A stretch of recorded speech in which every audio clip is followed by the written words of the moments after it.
එමේ අන්නරු අදත් ඉන්න. අද ෂුවර් එකට මොකක් කාගේ හරි දකලන්න තමයි හදනවා. මරෙන් කියන්නේ ගම්මාට. සුද්දා කොහමද ඉතින්? අවුලක් නෑ බං ඉතින්. ෂේප් එක යනවා. මේ දැන් උඹ කියන තරම් ඔන්ලයින් වලින් සල්ලි හෙව්වද බං? ඔව් බං ඉතින් හෙව්වා. එහෙනම් මේ දවස්වල සල්ලි එහෙම ඇතිනේ උඹ ගාව පැලෙන්න. එහෙනම් යමන්කෝ කොත්තුවක් කන්න. පඩිගිනි බං. චීස් කොත්තුවක් ඈ? චීස් ඈ? අද බෑ බං. වෙන දවසක යමන්. හරි හරි එහෙනම් පස්සේ හරි එක්කම් බලයන්කෝ.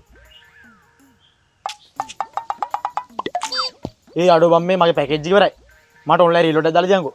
මංග රුපියල් 17කුයි තිබ්බා. 1500 බර රීලෝඩ් එක දාලා දියන්කෝ. අඩෝ සෝරි බං. රීලෝඩ් එක නම් දාන්න දෙන්නේ නැහැ. account එකේ සල්ලි ඉවරයි. යාකෝ උඹ එතකොට අර අච්චර ඒවා මෙච්චර ඒවා කියලා වීඩියෝ දාන්නේ.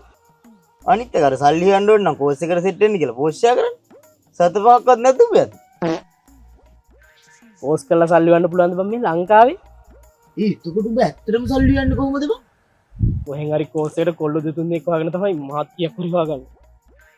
උඹත් නිකන් හරියට බොරු පොස් කෑල්ලක් වගේ නේ බං. දැන් ඇයි උඹ එහෙම කියන්නේ? නෑ ඉතින්. කේ නම් බොරුවනේ. මනේ මට හිතයි කරන්න ආදරේ